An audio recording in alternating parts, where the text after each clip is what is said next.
Thank you sir.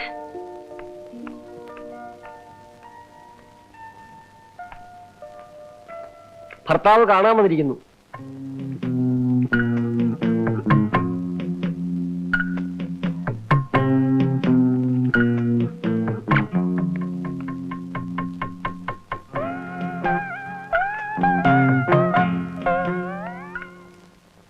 സാറിങ്ങനെ പോയില്ലേ? പോവാനോ? ഞാനിവിടെ wait ചെയ്യുന്ന വിവരം സ്വർണ്ണലതയോട് പറഞ്ഞില്ലേ? പറഞ്ഞു. മിസ്സസ് ഭാഗവതത്തിന് പുറത്തേക്ക് പോയല്ലോ.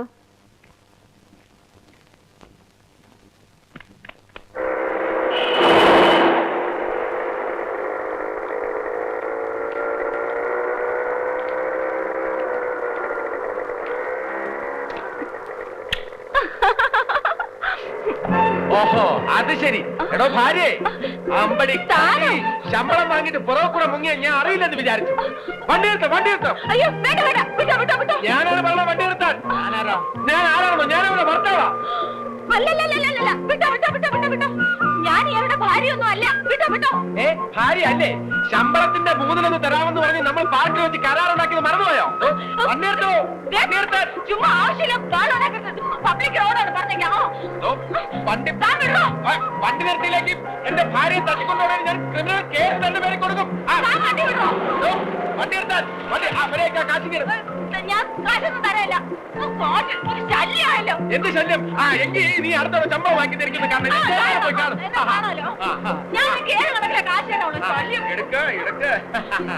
ഇതിൽ കൂടുതൽ ഒരു പൈസ ഞാൻ തരില്ല. 300 രൂപയോ? മര്യാദക്ക് 500 രൂപ തരണോ? അതാ ഞാൻ ചെയർമാനെ കാണണോ? പോയി കണ്ടോ? ഒരു ശല്യം. ഞാൻ കഷ്ടപ്പെട്ടുണ്ടാക്കിയ കാശായിരുന്നു. അപ്പൊ ആട്ടയുടെ കാശ്? അതെ, അത് ഞാൻ വീട്ടിൽ മണിയായിട്ട് എത്തിക്കാം. ഭാര്യമാരായ വാക്കിന് കുറച്ചൊക്കെ വില വേണം. എന്ത് പോസ്റ്റ്?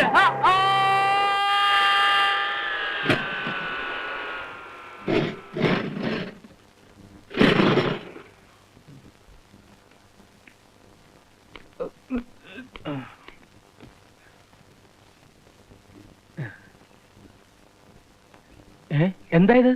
525 രൂപ 50 പൈസയോ? You mean 525.50? അയ്യോ, ഇതൊരു ചെറിയ ആക്സിഡന്റ് അല്ലേ? ഇക്കണക്കിന് മേജർ ആക്സിഡന്റ് വല്ലതായിരുന്നെങ്കിൽ എന്റെ തറവാട് വിൽക്കേണ്ടി വന്നല്ലോ. നല്ല ട്രീറ്റ്മെന്റ് ഇട്ടുണ്ടെങ്കിൽ പണം മുടക്കണം. അല്ലാത്തവർക്ക് സർക്കാർ ആശുപത്രി ഉണ്ടല്ലോ. അപ്പോ ഞാൻ ജീവനോടെ ഇരിക്കുന്നതാണോ? ഇതിപ്പോ 525 രൂപയല്ലേ പോയുള്ളൂ. എന്റെ ലൈഫെങ്കിലും തിരികെ കിട്ടിയല്ലോ. അല്ല സിസ്റ്റർ, ഇവിടെ ഈ റിഡക്ഷനും ഡിസ്കൗണ്ട് ഒന്നുമില്ല? അതങ്ങ് തുണിക്കടയില്. അല്ല, ഇത് 500 രൂപയല്ലേ ഉള്ളൂ. 500 രൂപ ചിലപ്പോ 500 രൂപയെ കാണുള്ളൂ. ബാക്കി ഞാൻ ഇനി ആക്സിഡന്റ് പറ്റി ഇവിടെ വരുമ്പോ അതും കൂടെ ചേർത്ത് സെറ്റിൽ ചെയ്തോളാം. ഓക്കെ? പിന്നെ ഈ കാണുന്ന പേഴ്സണാലിറ്റിയേ ഉള്ളൂ. ഫിനാൻഷ്യലി ഞാൻ വളരെ വീക്കാം. സോറി.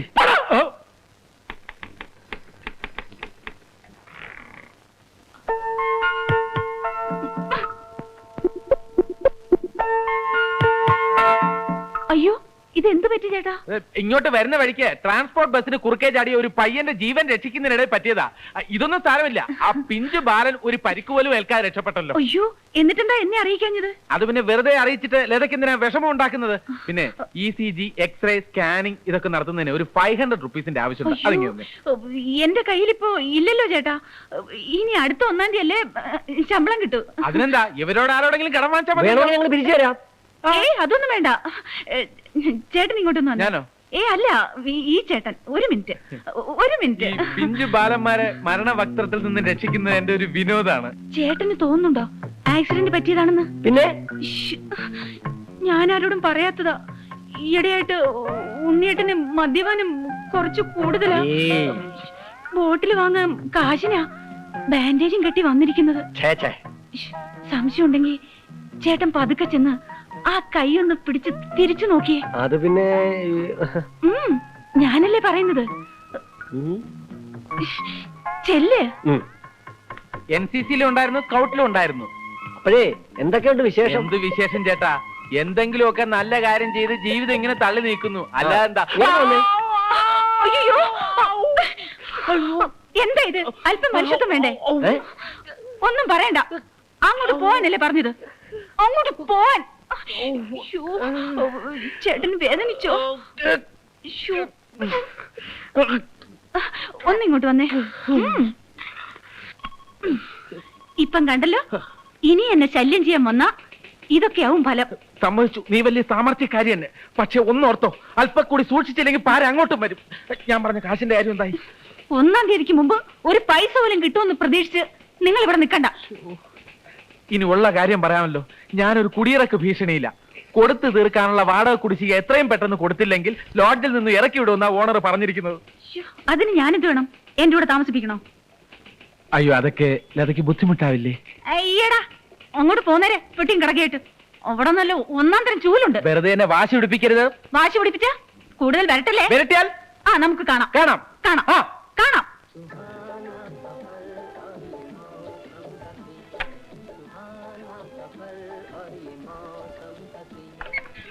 ലതേ, നിന്നെ അന്വേഷിച്ച് ഓഫീസിൽ നിന്ന് ആരോ വന്നിരിക്കുന്നു.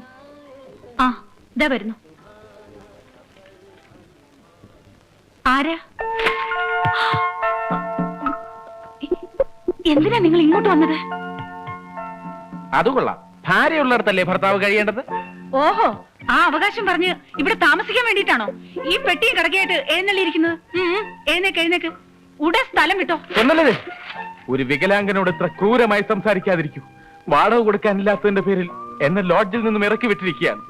ഈ അവസ്ഥയിൽ ഞാൻ എങ്ങോട്ടെങ്കിലും പോയാൽ എന്നെ ശുശ്രൂഷിക്കാൻ ആരുണ്ട്? ആഹാരം വെച്ചു തരാൻ ആരുണ്ട്? മരുന്ന് വാങ്ങിത്തരാൻ ആരുണ്ട്? നിങ്ങൾ എന്തൊക്കെയാ മനുഷ്യ ഈ പറയുന്നത്? അപ്പൊ ഞാൻ ഈ പറഞ്ഞൊന്നും സ്വർണ്ണലതയ്ക്ക് മനസ്സിലായിട്ടില്ല. എനിക്കൊന്നും കേൾക്കണ്ട.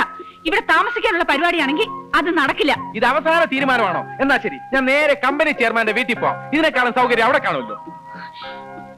എല്ലാ സത്യങ്ങളും ഞാൻ അദ്ദേഹത്തോട് തുറന്നു പറയും. അദ്ദേഹം എന്നെ കൈവിടില്ല. അത് ശരി, നിങ്ങൾ എന്നെ ബ്ലാക്ക് മെയിൽ ചെയ്യാൻ ശ്രമിക്കുകയാണോ? ബ്ലാക്ക് മെയിലോ ഗ്രീൻ മെയിലോ മദ്രാസ് മെയിലോ, ജീവിക്കാൻ വേണ്ടി ഞാൻ എന്തും ചെയ്യും, ഏത് വേഷവും കിട്ടും. നിന്റെ കമ്പനിയിൽ എനിക്കൂടെ ഒരു ജോലി ശരിയാക്കി തരുന്നവരെ ഞാൻ ഇവിടുന്ന് പോകുന്ന പ്രശ്നമില്ല. ഓഹോ, തീരുമാനിച്ചു കഴിഞ്ഞു. എന്നാ നമുക്ക് കാണാം. ഒന്നീ രണ്ടുപേർക്കും ജോലി, അല്ലെങ്കിൽ ആർക്കും ജോലി വേണ്ട. എന്താ ഇത്? ഇനി വന്നേ. ആ ചായ ഇങ്ങ് തന്നേക്കും. താങ്ക്സ്. ഇനി വാ. വന്നിരിക്കുന്നു. എന്തൊക്കെയാടി ഇത്? ആരാത്? ഞാനൊന്ന് പറഞ്ഞില്ലേ, ഹസ്ബൻഡ് ആണെന്ന് പറഞ്ഞ് ജോലി വാങ്ങിയ. നിനക്ക് ചിരിക്കാം, ഞാനാ പുലിവാലി പിടിച്ചത്. പുലിവാലി പിടിച്ചെങ്കിലേ അത് വെറുതെ ഒന്നുമല്ല സിസ്റ്റർ. നിങ്ങൾക്കറിയോ, എനിക്ക് കിട്ടേണ്ട ജോലി അവർ തട്ടിയെടുത്തത്. ഞാൻ എന്താ ചെയ്യേണ്ടത്? നിങ്ങൾ എന്നെ പറയൂ. ഞാനിപ്പോ ആവശ്യപ്പെടുന്നത് വളരെ ന്യായമായിട്ടുള്ള ഒരു ഡിമാൻഡാണ്. കുറച്ച് ദിവസത്തേക്കുള്ള ഒരു താമസ സൗകര്യം. ഒന്നുകിൽ എനിക്കൊരു ജോലി കിട്ടുന്നത് വരെ, അല്ലെങ്കിൽ വേറൊരു താമസ സൗകര്യം ശരിയാവുന്നവരെ. ഇതിനൊരു തീരുമാനം ഉണ്ടാക്കാതെ ഞാൻ ഇവിടുന്ന് പോകുന്ന പ്രശ്നമില്ല.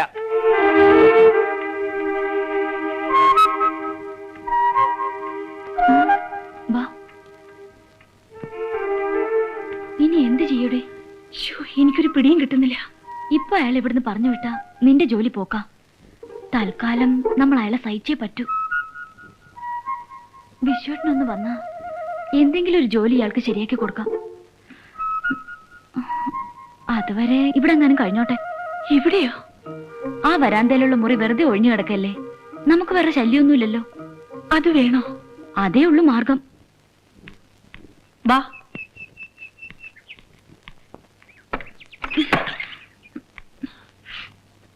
തൽക്കാലം ഈ മുറിയിൽ അടങ്ങി ഒതുങ്ങി കഴിഞ്ഞോണം. ദാ, ആ വാതിൽ വിട്ട് അകത്തോട്ട് ഒരു ചുവട് വെച്ചു പോരുത്. ഞാൻ ഓഫീസിൽ നിന്ന് വന്ന ശേഷം ബാക്കി കാര്യങ്ങൾ തീരുമാനിക്കാം. അത് ന്യായം. Thank you for your arrangements madam.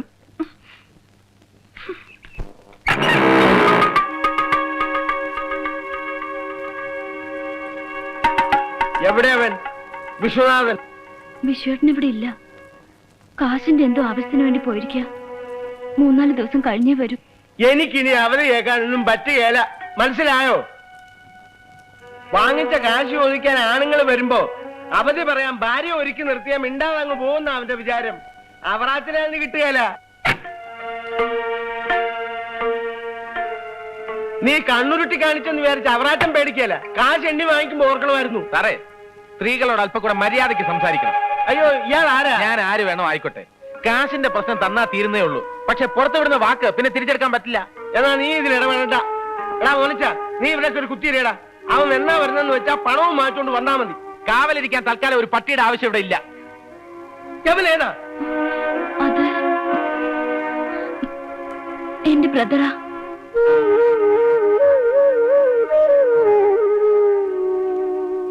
അത് ശരി. ആങ്ങളെ വിളിച്ചു വരുത്തി കടക്കാരെ പറഞ്ഞയക്കാൻ നിർത്തിയേക്കായിരിക്കും. എടാ മോനിച്ചോ, ഇവന്റെ ഒരു കൈ ഓൾറെഡി ഡാമേജ്ഡാ. ഇനി അടുത്ത കൈയും കൂടി. കൈ കൂടുതൽ ഉണ്ടായിട്ടൊന്നും വലിയ കാര്യമില്ല സാറേ. അവറാച്ചന്റെ തനി സ്വഭാവം നിനക്കൊന്നും അറിയത്തില്ല. അളിയൻ വരുമ്പോ പറഞ്ഞേരെ, ഫ്ലാറ്റ് പണിയാൻ അങ്ങോട്ട് ചെല്ലുമ്പോഴേ സ്ഥലം വേറെ ആണുങ്ങളുടെ പേരിലായിരിക്കുന്നു. വഴ പോലിച്ച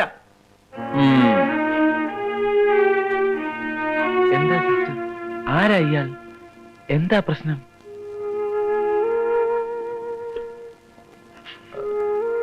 എന്നോട് പറയാൻ ബുദ്ധിമുട്ടുണ്ടെങ്കിൽ വേണ്ട. അങ്ങനെയൊന്നുമില്ല.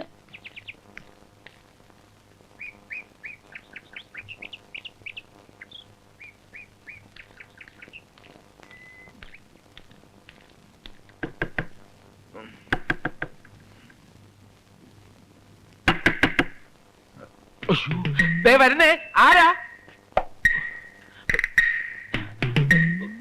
ഭഗവാനെ, ഈ പ്ലാസ്റ്റർ ഏത് ഭാഗത്തായിരുന്നു? വലത്തെ ഉണ്ടക്കണ്ണിന്റെ മോളിൽ. കറക്റ്റ്. തുറക്കണോ വാതിൽ? തുറക്കാൻ.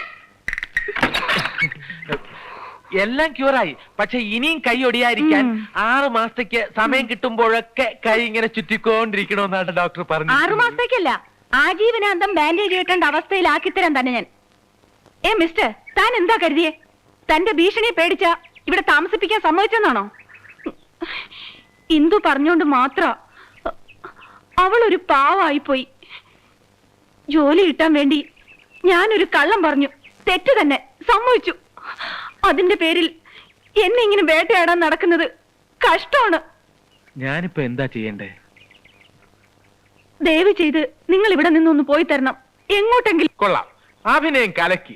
അതെ, അല്പമെങ്കിലും സംസ്കാരമുള്ള ഒരു പെണ്ണും നടത്താത്ത നാടകം കളിച്ച കമ്പനി ചെയർമാനെ പോലും പറ്റിച്ച് നീ ജോലി തട്ടിയെടുത്തത്. ഇതൊക്കെ കണ്ട് മയങ്ങി ഞാൻ പിന്തിരിയാൻ പോകുന്നില്ല.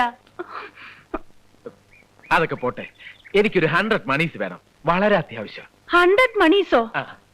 എന്റെ കയ്യിൽ ഒരു ചില്ലി കാശ് പോലും ഇല്ല. ഞാൻ പെടുന്ന പാട് എനിക്കറിയാം. പുതിയ ഡ്രസ്സും വാച്ചും ഒക്കെ വാങ്ങിച്ചിട്ടുണ്ടല്ലോ, അതിനെവിടുന്ന കാശ്? അതെ, ഞാൻ കഷ്ടപ്പെട്ടുണ്ടാക്കിയതാ. എന്റെ കാശ് കൊണ്ട് ഞാൻ വാച്ചും വാങ്ങിക്കും, മറ്റു പലതും വാങ്ങിക്കും.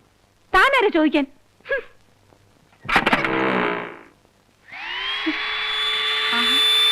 നീ വന്നോ? പിന്നെ ലത എത്രയും പെട്ടെന്ന് അടിച്ചിറക്കി വിടുന്നു. ആരെ? ആ മരങ്ങോടനെ. പിന്നെ അല്ലാതെ ആരെയാ? ലത, ഞാൻ പറയുന്നൊന്ന് കേൾക്ക്. ഇന്നിവിടെ അവറാച്ചനും കൂട്ടരും വിശ്വനെ അന്വേഷിച്ച് വന്നിരുന്നു. പണത്തിന്റെ പ്രശ്നവും പറഞ്ഞ് കുറെ ബഹളം ഉണ്ടാക്കി. ആ ഉണ്ണികൃഷ്ണൻ ഇടപെട്ട അവരെ മടക്കി അയച്ചത്. എനിക്ക് തോന്നുന്നത് അയാൾ ഒരു പാവാന്ന. നിനക്ക് കാണുന്നവരൊക്കെ പാവാ. ഇതൊക്കെ അവന്റെ നമ്പറാ. ശരിയാവില്ല. വിശ്വം പോലെ ഇല്ലാത്ത ഈ അവസ്ഥയിൽ അയാളെ ഇവിടെ താമസിപ്പിക്കാന്നൊക്കെ പറഞ്ഞാൽ വലിയ തെറ്റാത്. ഒരു കാര്യം ഞാൻ തീരുമാനിച്ചു കഴിഞ്ഞു. ചെയർമാൻ ആളൊരു ശുദ്ധനാ. എല്ലാ സത്യങ്ങളും ഞാൻ അദ്ദേഹത്തോട് തുറന്നു പറയും. എന്നിട്ട് നേരെ പോലീസ് സ്റ്റേഷനിൽ ചെന്ന് ഒരു കള്ള പെറ്റീഷൻ കൊടുത്ത് അവരവനെ ഇടിച്ച് ചമ്മന്തിയാക്കിക്കൊള്ളും. എന്താലേ, എന്ത് പണിയാ ഈ കാണിച്ചേ? ആ ഭാർഗവി ചേച്ചി നമ്മുടെ വീട്ടിൽ വന്ന് കുത്തിയിരിക്കുക. അതെന്തിനാ? എന്താ? എന്തിനാണ് അവരുടെ വാച്ചൊക്കെ വാങ്ങിച്ച് കെട്ടിക്കൊണ്ടുവരാൻ പോയത്? അത് ലതയുടെ വാച്ച് ഇന്ന് എന്നെ റിപ്പയർ ചെയ്ത് കിട്ടും. ഞാൻ പ്രത്യേകം പറഞ്ഞതല്ലേ 2-3 ദിവസത്തേക്ക് വാച്ച് ഇല്ലാതെ ഒന്ന് അഡ്ജസ്റ്റ് ചെയ്യാൻ. അതൊന്നും സാരമില്ല ചേട്ടാ. ഞാൻ വൈകുന്നേരം തന്നെ ഇത് തിരികെ കൊടുത്തേക്കാം. നല്ല കളിയായി. ഏതോ കല്യാണത്തിന് പോകാൻ വാച്ച് വേണമെന്ന് പറഞ്ഞ ഭാർഗവ ചേച്ചി വെയിറ്റ് ചെയ്തോണ്ടിരിക്കുക അവിടെ. അത് ഇങ്ങോട്ട് തന്നെ അതങ്ങ് കൊടുത്തേക്ക് മോളെ. എന്തിനാ ഈ അങ്ങനെ സാധനങ്ങൾ അങ്ങനെ പറഞ്ഞു കൊടുക്കേട്ടാ. കള്ള പെറ്റീഷൻ കൊടുത്ത പോലീസിനെ കൊണ്ട് ഇടിപ്പിക്കും അല്ലേ? നീ ഒരു ഗോൾ അടിച്ചാൽ ഞാൻ 10 അങ്ങോട്ട് അടിക്കും. വൈകുന്നേരം ഞാൻ വീട്ടിൽ വന്നോട്ടെ, കാണിച്ചു തരാം. പിന്നെന്താ, ലഡ്ഡുവോ ബോളിയോ എന്ത് വേണോ വാങ്ങിച്ചു തരാം. ഇതാണോ ഇത്ര വലിയൊരു ഇഷ്യൂ? ഈ ലതയുടെ കാര്യം കൊണ്ട് ഞാൻ തോറ്റു.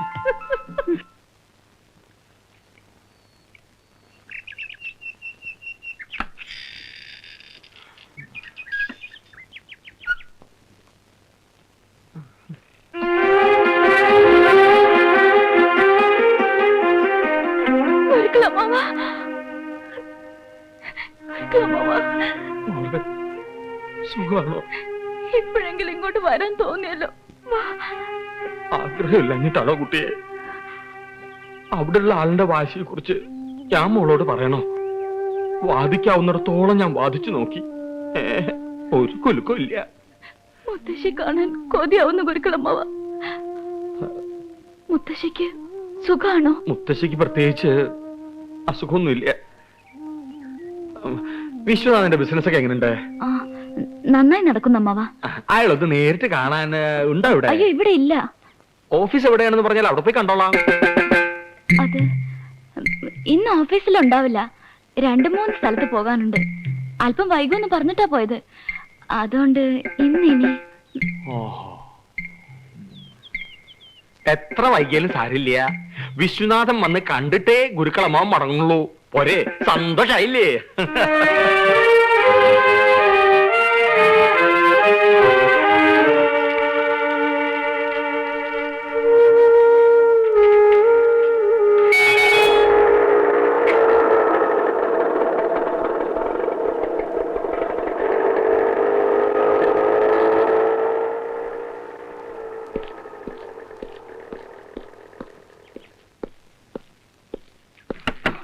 ഉണ്ണി, എന്താ സിസ്റ്റർ മുഖത്തൊരു ടെൻഷൻ? പതുക്കെ. നാട്ടിൽ നിന്ന് ഗുരുക്കളമ്മാവ് വന്നിട്ടുണ്ട്. വിശ്വേട്ടനെ കണ്ടിട്ടേ മടങ്ങൂന്ന് വാശി പിടിച്ച് നിൽക്കുക. വിശ്വേട്ടന്റെ ബിസിനസ് പ്രശ്നങ്ങളെ കുറിച്ച് അമ്മാവൻ അറിഞ്ഞ അത് പിന്നെ മുത്തശ്ശി അറിയും. ആകെ കുറച്ചിലാവും. എന്താ ചെയ്യേണ്ടതെന്ന് ഒരു പിടിയും കിട്ടുന്നില്ല. ഉണ്ണി ഒരു ഉപകാരം ചെയ്യോ? പറയൂ സിസ്റ്റർ. ലതയുടെ ഓഫീസിൽ ചെന്ന് അത്യാവശ്യമായിട്ട് അവളോട് ഇങ്ങോട്ടൊന്ന് വരാൻ പറയണം. എന്താ വേണ്ടതെന്ന് അവൾ വന്നിട്ട് തീരുമാനിക്കാം. ഞാനിപ്പോ തന്നെ പറഞ്ഞിട്ട് വരാം.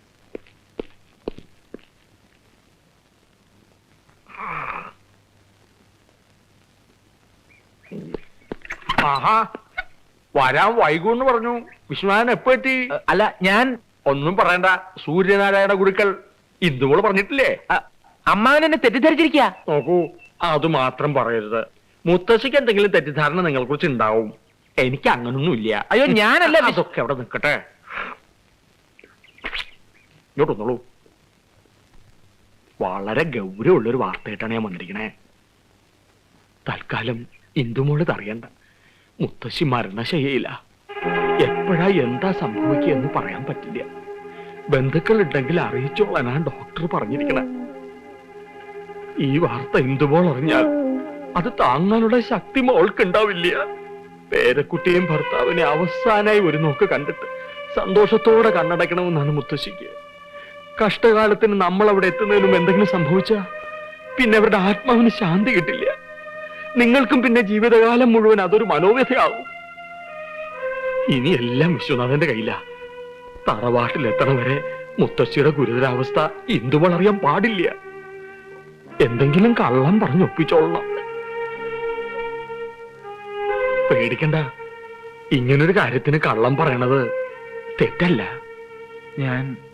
ഞാൻ പറഞ്ഞു നോക്കാം. എന്നാ ഞാൻ പോയി ഒരു കാറ് പിടിച്ചിട്ട് വരാം. വൈകിക്കണ്ട, പുറപ്പെടാൻ തയ്യാറായിക്കോളൂ.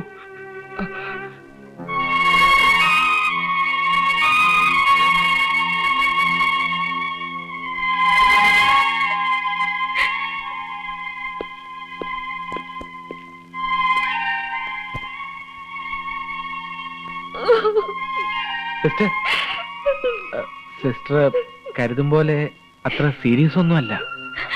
ഒന്നും എന്നോട് ഒളിച്ചു വെക്കാൻ നോക്കണ്ട. എല്ലാം ഞാൻ കേട്ടു. ഞാൻ വിശ്വനാഥനല്ലെന്ന് പല പ്രാവശ്യം പറയാൻ തുടങ്ങിയതാ. പക്ഷേ മുത്തശ്ശിയുടെ കാര്യം പറഞ്ഞപ്പോ പിന്നെ ഒന്നും അങ്ങോട്ട് പറയാൻ പറ്റിയില്ല. എന്തു പറ്റി? പറയാം.